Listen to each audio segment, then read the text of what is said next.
Okay, hello.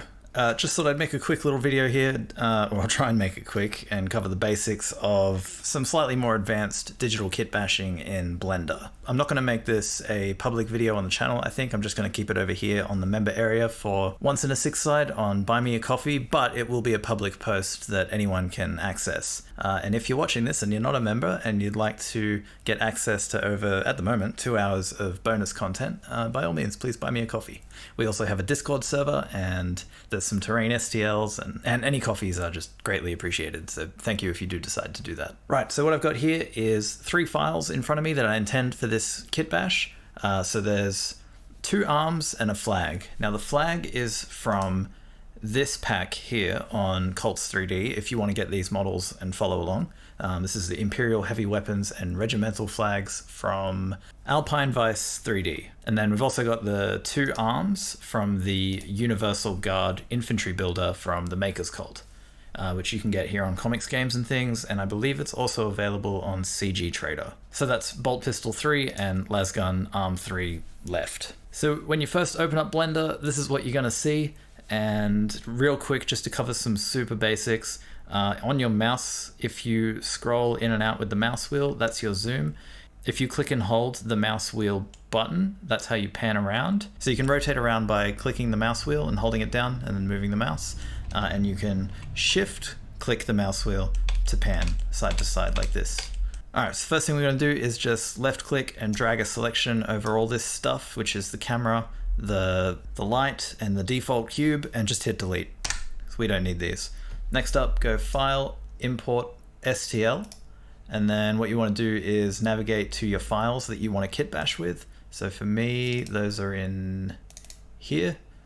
So one of my files is an STL and the other 2 are OBJs. Now Blender doesn't actually just let you drag and drop stuff in. You always have to go through this import menu, which is a little bit annoying, but whatever. So I'll import this one just by double clicking it. And then this will take a second to load in, but if I zoom out, yep, there it is. And now if I go back up to File, Import, and this time choose OBJ, Wavefront, and then navigate to that same folder, I can drag a box over these 2, hit Import OBJ, and there we go now. At least one of them added. I think I might have to do them both individually. So import, wavefront OBJ, lasgun arm 3. Yeah, there we go. So now I've got all the parts I need for my digital kit bash.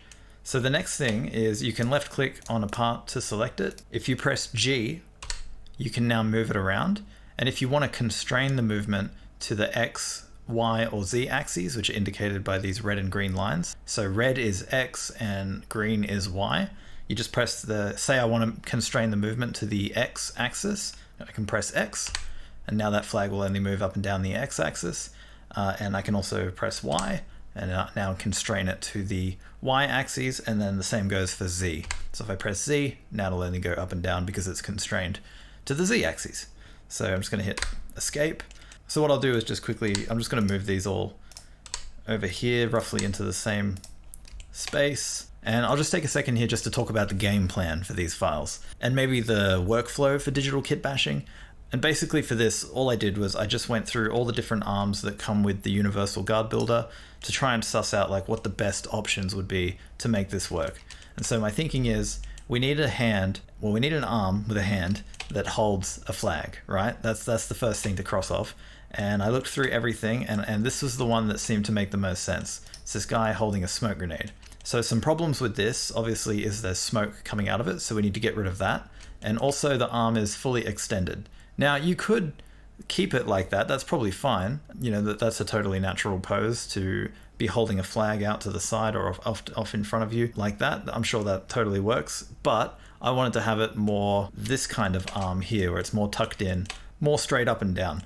So the second thing we have to do is chop this hand off. And then after we chop that hand off, we need to chop this hand off and then hopefully marry the 2. And once we've done that, that's really the hardest part, and that's going to have covered basically everything. And then all that's left to do is just add a pole and then stick this flag on top of the pole. So the first thing I want to do is get rid of the smoke on this smoke grenade. So what you do is up here, well, right now we're in object mode, which you can see up here on this little drop down menu. We have all these different modes. And in object mode, it's basically where you can just move stuff around You can scale it if you want. Oh, that's important. All right, so see right now, if you press S, that's going to bring you to scale. So if G is move, S is scale, R is rotate. But notice how it's all scaling, rotating, and moving based off of this point over here. So what you need to do is just right click on the model and go set origin and set origin to center of mass. So it's now moved that point to the middle of this arm. And what will happen now is if I press R to rotate it, it now rotates like upon itself or whatever. And with rotate as well, you can see it's rotating perpendicular to the camera. So if I move the camera over here and rotate again, so that can be really handy. You can also constrain rotation to the X, Y, and Z axes. So if I hit rotate, or R for rotate, and then I press X, that rotation's now constrained. Or if I press Y, same thing, Z, same thing again. The other function that will most likely get used is scale. So if you press S, you can scale, and I just hit escape then to cancel, but if I zoom way out here, you can see like you can really go crazy with that. So yeah, first thing we want to do is get rid of this smoke. So come up here to object mode, and what you're going to do is switch into edit mode with this model selected. So edit mode, and now we can see the mesh. So from here, this is where we can do all of our manipulation and more advanced editing of this mesh. And so to just get started right away, what we're going to do is we're going to create a selection all the way around here, and then we're going to delete the faces in that selection, which is going to separate the smoke from the grenade, and then we can just quickly select all of the smoke, delete it, patch up the hole, and then that step will be done. Okay, so the trick to this is press C, and that's going to give you this circle, and this is kind of like a brush. So if you zoom in and out, or rather if you scroll in and out with your mouse wheel, you can change the size of this brush, and if you left click and drag it across some stuff, you can make a selection. Now it looks like right now I'm actually selecting vertices, which is not what we want. So I'm going to hit escape just to cancel that. And because I don't want this selection, I'm just going to click over here in empty space like that and get rid of it. Just left click. So okay, when you're working like this, there's three choices you can have for your selections. There's vertices, edges, and faces. So you can come up here and click on these to change what you select. So right now I've just set it to select edges, so I can come in here and click on edges like this and select them. I can shift click and select multiple edges, but what we want to do here is select faces. Oh, and by the way, you can hotkey, or rather there are hotkeys for these three selections. 1 is vertices, 2 is edges, and 3 is faces. So with faces selected, I'm going to press C again, the C key, bring up my brush. I'm going to roll back on my mouse wheel just to increase the size a bit. And then what I'm going to do here is just create a selection around the edge like this. Now, you can't actually move the camera while you have this selection made, and you'll have to spend a little bit of time with this tool to get used to it because it's kind of a weird workflow. But at this point, with that selection, if I want to add to it, I'm locked into this view for the moment. So what I've got to do is confirm this selection by right-clicking once, and it doesn't matter where you right-click, you can just right-click anywhere. And now I can move my camera and press C again, and now continue adding to my selection. Now, if I select some faces I don't want, like say I grab these over here, all you gotta do is just shift left click on them, and you can just remove them from the selection like that. So just right click again there to exit the brush tool, and then change my camera angle, press C, and then add some more faces to this selection. Right mouse button to close off the tool, come around here, adjust the camera, and then press C. So I selected some faces there I didn't want to, so I'm just going to hold shift and left click until I catch them. That looks good. And then right click to close the tool, change the camera, C, click and drag, right click, move the camera, C, click and drag, right click, and I think, oops. Okay, sometimes that can happen where you move the camera and then you end up inside the model, and it can take a couple of seconds to back out the view. But okay, so there's the selection, which now goes all the way around. And if I delete this, hopefully it should completely separate this grenade from this smoke.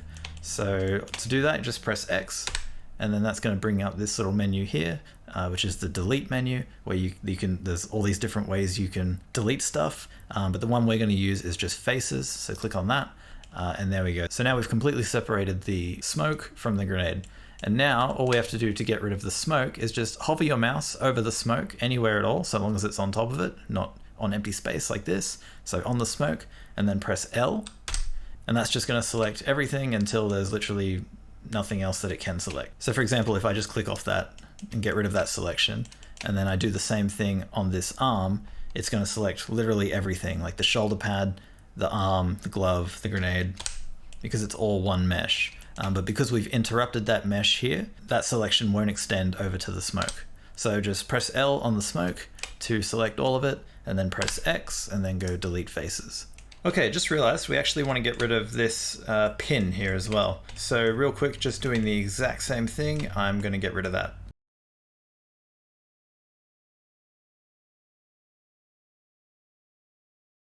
Alright, so that's that thing selected all the way around. So I'm going to press X, delete faces, L, X, delete faces. Looks like I got a chunk floating in the middle here too. L, X, faces. Alright, so the next thing to do is to patch up this hole. So the way we're going to do that is actually by extruding some of this geometry to essentially recreate this top edge here.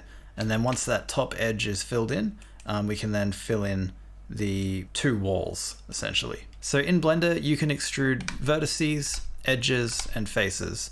So vertices would look like this, edges would look like this, and faces would look like this. For this particular job, I think the best method is going to be to extrude an edge. So press 2 to select edges, and then what we're going to do is come in here and just pick a random edge, say this one here. And the trick to clicking on edges or selecting edges in Blender is rather than trying to click exactly on the edge, just click off to the side of it here, and Blender will automatically just select the nearest edge. So for example, over here, just clicking right next to that edge selects that edge. If you go into the corner here where a bunch of edges meet, then Blender's going to have to guess, or rather it's going to be harder to end up on the edge that you want. So generally try and find the middle of your edge, and just off to the side of it, left click, and that's how you can make a selection like that. To extrude, all you got to do is press E and then move your mouse around. So you can see we're basically extruded a new face from this edge, and then all we're going to do is just roughly place it somewhere up here and then left click to confirm. So moving the camera around, I can see it's not really high enough. So with that edge still selected, I'm going to press G to move, and I'm just going to come up here a little bit higher. And that's looking pretty good. So I might come over here and do another one. So I'm just going to grab this little edge here, E to extrude, just drag it up. I'm going to move the camera around and press G to move it, and just drag it over here, move the camera. Yeah, that looks pretty good.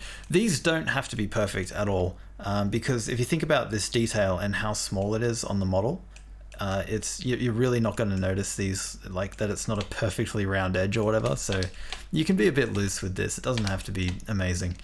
All right, I'm going to pick this edge here, E to extrude. That looks pretty good. And to make zooming in and out easier, if you ever have this problem where you keep zooming past your geometry, you can hold down Control and then click and hold the mouse wheel down. And that just lets you zoom in and out a little bit more smoother. So I'm going to do another edge here. E to extrude, move it up there, maybe move it back a bit. All right, next I'm going to press 1 on my keyboard to select vertices like this, and I'm going to click on this one here, and then shift click on this one over here, so I've got the 2 selected, and then press F for fill, and that's going to create an edge between those 2 points. And I'm going to do the same thing at this one and this one. So F for fill, and then another one here and here, F for fill, and here, F for fill, and here and here. Okay, so now we've got an edge here. We can sort of see a bit clearer like how janky this is. So what we could do is still by selecting vertices, we could move them around if we wanted to and like fine tune this. But I don't care if it's a bit rough. The main thing I want to adjust is just this top edge and make sure it's like as flat as I can make it, or you know, within reason. So that looks pretty good. All right, so now to fill in the rest of it, what we're going to do is switch to edge select by pressing 2. And then what we're going to do is grab this edge and then this edge here. And basically whenever you do this, you kind of want to work in triangles. So you grab 2 edges and then press F to fill. And that's going to create a triangle. And now what I'm actually going to do is I'm going to subdivide this triangle so we've got like more points along it to connect these ones up to. So the way to do that is to select the edge you want to subdivide, press Ctrl R, and then left click, and then nothing will happen, which just happens sometimes. So select it again, and then, oh no, it did work. Okay, yeah. So that's how you subdivide it. There we go. So I'm just going to click this one here. See, now we've got two edges on this edge essentially because there's a new vertex right there. So I'm going to select this one, Ctrl R, and then left click. Yeah, here we go. So this is the behavior I was expecting before. So what's happened now is I've got this line and I can specifically say where I want to place it. I'm just going to put it wherever. So just left click again. And so now we have an edge here, an edge here, and an edge here.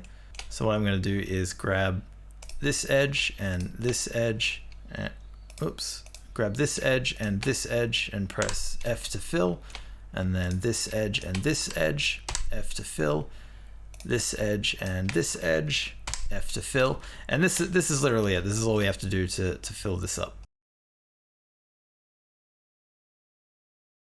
When you've got a hole as well like this that's sort of down to 3 edges, you can try selecting all 3 of them and then pressing F to fill and closing it all off in one go, rather than trying to split that into 2 smaller triangles. Most of the time that should work.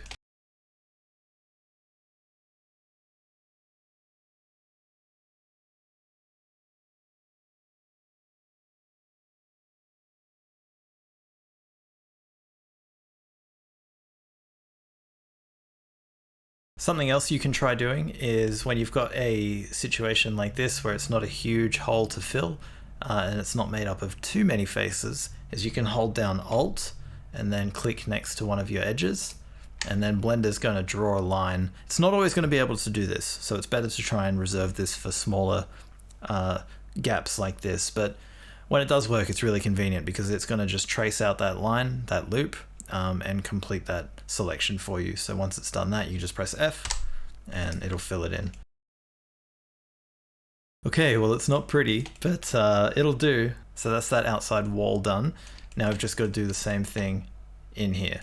So I'll probably start by just selecting a couple of edges opposite each other like that, subdividing that a couple times. All right, so that's that done. And it's not looking too bad. I might just move that edge in a little bit, just try and refine it. Again, like we're not really going to be able to notice this because it's going to be such a small detail on the model.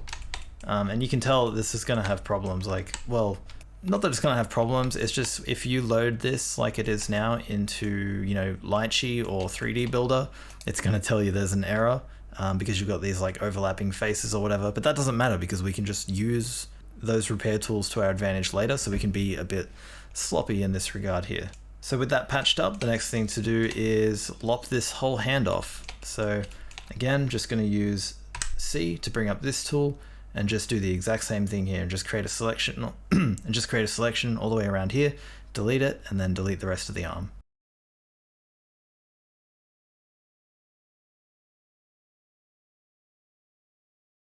All right, so that's that selection done. So X, delete faces, L, X, delete the arm. And so now we're left over with just this hand. And I'm actually just gonna leave that open, I think, because I think we could just repair it later. It's not gonna be that big a deal. So the next thing to do is switch over to this other arm. Quick editor's note here. To switch from this arm to the other one, you have to go from edit mode back into object mode, then click on the other arm, and then go back from object mode into edit mode again. So basically I'm just going to do another cut here, except this time I'm going to do it all the way around here on the glove and try and remove this glove, this hand, and this gun completely from this arm, because it's this arm we want to keep. We want to attach that hand to this arm.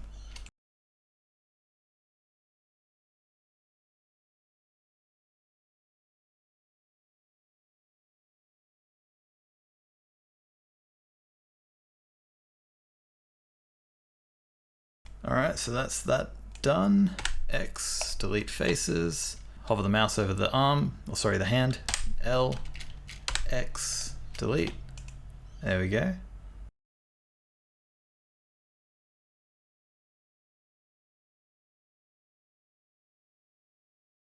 Right, so with that done, what we're going to do is switch back into object mode, and then here in object mode, this is what we're going to try and marry these two together. So I'm just going to left click on this arm, and then I'm going to hit R for rotate, and then, oh, see how it's spinning on some axis like way over there? So again, what we need to do is just right click on it, set origin, and origin to center of mass. So now when I rotate it, it'll rotate on itself. And basically here I'm just going to press R, rotate it, adjust the camera, R, rotate it, adjust the camera, R, rotate, just trying to line it up. And then G to move, I'm gonna move it over here, move the camera, G to move, rotate the camera, G to move, and basically I'm just gonna keep doing this until I can get it roughly where I want it. And then what we can do is we can start constraining the movement to the different axes and really be more precise with it. So at this point I might actually grab this hand and rotate it a bit, so R, G, G. Okay, so what we might actually have to do is fill in this gap on the glove. So what I'll do is click on the arm, and then to hide this temporarily, we can press H. And so now we can just see this, and then I'm gonna go back into edit mode. Oh, and by the way, you can actually switch from object mode to edit mode by just pressing tab. I have a plugin installed that changes that for me slightly, so I can't do that. I have to hold tab down and then use this little menu. But I'm pretty sure in the default Blender configuration, you can just press tab and it'll switch between edit and object mode. So to fill this in, again, I'm just gonna grab some edges here. So I'm gonna press 2 and make sure that I'm selecting edges. Pick a random edge here, pick one on the other side by shift left clicking. So I have 2 in the selection, press F to fill, and there we go. And now I'm gonna try and see if I can do a loop select all the way around there by alt left clicking on this edge here. And it couldn't quite make it all the way around. That's okay, we'll give it a go. And then we'll try doing another one here. And almost, we'll try doing another one. There we go, it's good enough. There we go, nice and quick. I mean, it's got problems, it's not perfect. You can see it's a little bit janky here. In fact, I'm gonna switch to vertices select and just select these 2 vertices here, and then press G. I'm just gonna try and move those down so that they're more flat, like that. And that should work. All right, now that we've done that, we're gonna switch back into object mode. And to unhide our arm, you can either do it over here in this little scene collection with this little eye icon, or the hotkey is Alt plus H. So Alt H, and we can just bring that back. So now with that hand filled in, I'm just gonna try and move it around a little bit more and see if I can find somewhere where it fits a bit better.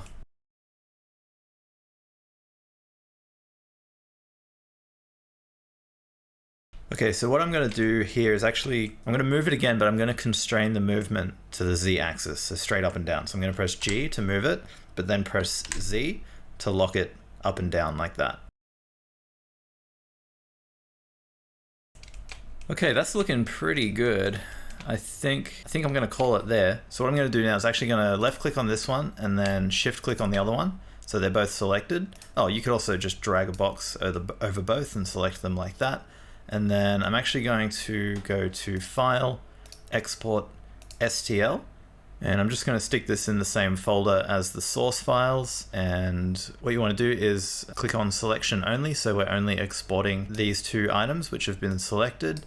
and then hit export STL. All right, and then once we navigate to that folder, we can see we've got a new STL here, and all I'm going to do is just open that up in Microsoft 3D Builder. Also, when you import it in 3D Builder, make sure you're set to millimeters here. And you can see 3D Builder is telling us that there's an error, and we're just going to use 3D Builder's amazing repair functionality to fix this. So I'm going to click on that, and there we go. So 3D Builder was able to repair this model. And actually, I want to mirror this so that this will be the Cadian's right arm, not his left arm. So I'm going to come up here to Object, Mirror, and there we go, now it's mirrored. And now I'm going to go up to the menu, Save As. I'm going to put it in the same folder. Oh, set this to STL, and we're going to call this flag bash repaired mirrored.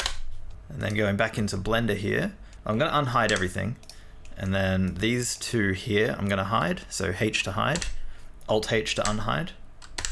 And then I'm going to go File, Import STL, and grab our repaired and mirrored STL, and then just bring it over here. And I'm probably going to have to set the origin again for it. So right click, set origin, center of mass. So the next thing we want to do probably is actually import the rest of Acadian, like the torso and everything, so we can get an idea of how this is all going to sit together. So I'm going to go File, Import, STL, they're OBJ files. So File, Import, Wavefront, OBJ, grab one of these bodies. Now this needs to be rotated upright most likely, just to make things a bit easier. So I'm going to press R, I'm going to constrain it to X, and rather than trying to guess this exactly, on the numpad on my keyboard, I'm just going to type in 90 and then hit enter. And so that's rotated him 90 degrees perfectly. Okay, then I'm going to grab the arm, move it over here, and just try and position this into place. Doesn't have to be exact, just getting it roughly to where it needs to be. Sort of like that, that'll work. Spot the problem, fuck. All right, so I've just learned a lesson here. Probably should have imported this body earlier because yeah, this isn't working for me. It might be the case that it's the body too, so hang on. Let's find the body that I intend to use. It's probably going to be body 3 or body 6. Probably body 6. So let's get rid of this one. Go File, Import, OBJ, body 6, rotate, X, 90. Yeah, so I think what we're gonna need to do is actually readjust the hand. Yeah, so you can see the way I've done this, that flag's gonna be poking out over here, which isn't really much good. So I'm just gonna get rid of that. I'm gonna unhide our original one over here and bring it into place. And then I'm gonna adjust this again so that it's, because I want it so it's like pointing straight up and down. So we've sort of got the flag planted on the ground. There we go, that looks better. And all right, so just doing the same thing here. So I'm going to delete this one because we don't need that. I'm going to select both the arm and the hand, File, Export, STL, and we're going to overwrite, let's see, this one, flagbash.stl, selection only, export STL.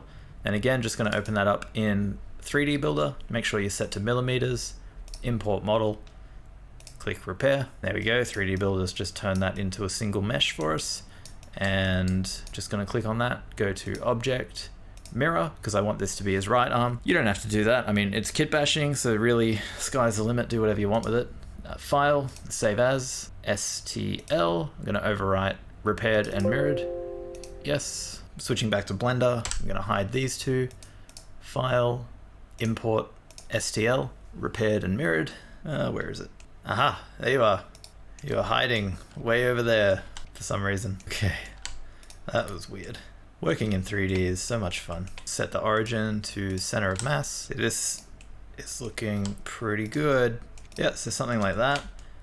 Now, I'm going to take this flag and put it into position. So it looks like it's upside down. So I'm going to press rotate. I'm going to right click on it, set origin to center of mass, and then press R for rotate. And I'm going to constrain it to the Y axis, and I'm going to type 180 and enter. And then I'm going to press R again, and I'm going to constrain it to the Z axis and press 180, and then G to move it, sort of get it over here above his hand.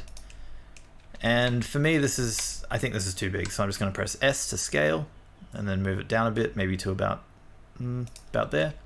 And then what we need to do is we need a flagpole. So we're actually just going to make one from scratch because it's super easy to do. To insert new geometry, you can come up here to the add button, mesh, and then pick some basic shapes. But the easy way to do it is to press Shift A, and then that's going to give you this little drop down menu here. And then from here we can go mesh and choose cylinder. So somewhere in our scene now is a cylinder. If you can't find it, just press G, and then there we go. So now we're moving it around, we can clearly see it. And I'm going to try and get that into position here in his hand. And then we're going to press S to scale, but rather than scale it out like this, I'm going to constrain it to the Z axis. So we're just scaling it out like that. And then one of the things you can do in Blender is you can use the numpad to change your view. So I'm going to press 1 on my numpad. Apparently I'm working upside down, so I'm going to take all of this, press R, constrain it around the Y axis, do a 180, and then press 1 on the numpad. There we go. So what I'm going to do now is press G, constrain it to Z, and then move it up so his feet are on this red line. Just so I have like a ground plane, something to reference, so I know how long the pole should be. And then all we're going to do now is just using scale and move and rotate is just basically try and get this flagpole to look like it's actually passing through his hand in a natural way as possible. I'm going to shrink it down a bit. So I'm taking advantage of the fact that there's this geometry in his hand already. So that could be like, I guess, a dedicated handle on this flagpole where, you know, if he doesn't hold it exactly there and the commissar sees him, he's going to get a bullet in the face. So that looks pretty good. Maybe just, oops, oh no. All right, I'm happy with that. So again, pressing 1 on the numpad, I can get a view that looks straight down to the ground. So the way to do this would be to click on the pole, switch into edit mode, and then what you want to do is just adjust your camera so you can see all these vertices on the bottom. So with vertice select turned on, so press 1 on the numpad or press this button, just drag a box over all these vertices and grab those. So now when we press G to move, we're only moving those vertices at the bottom. But what we want to do is we want to constrain them to just move in this one direction. And so if we press G and then try and constrain that to Z, it's actually not going to work. It's going to just, they're actually not constrained to the direction they were already traveling. They're instead moving straight down now. So I'm going to press escape. And what we want to do is come up to here where it says global and change this to local. And now if we try doing the same thing and we press G and then constrain to Z, you can see that blue line now follows exactly where we want it to. So I'm just going to cancel that. I'm going to change my view so I'm looking directly side on. Press G, constrain to Z, and then I'm going to come down here till we're just basically on the ground. And that's that. All right, so with that done, now we need to attach the flag.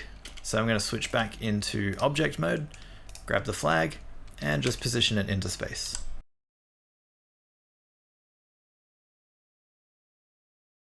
Okay, next thing, or really the last thing I want to do here is just hide the pole and just fill in this space here.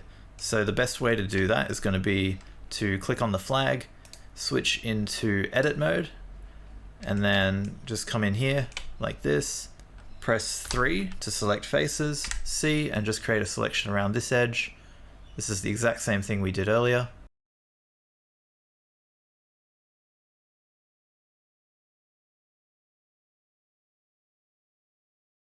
Okay, and with that selection made, X, delete faces, and then hopefully I can just select this thing in the middle here by pressing L, and then X, delete faces, press 2 to switch to edges. Yeah, so 2 to switch to edges. I'm going to try and edge loop this whole thing. Oh, I got most of it. There we go. Now I'm going to switch back to object mode, Alt H to unhide everything, and then all that's left to do is just click on the flag, click on the pole, click on the arm, go File, Export, STL, and then I'm going to call this flag bash final selection only, export STL. I'm going to open that in 3D Builder.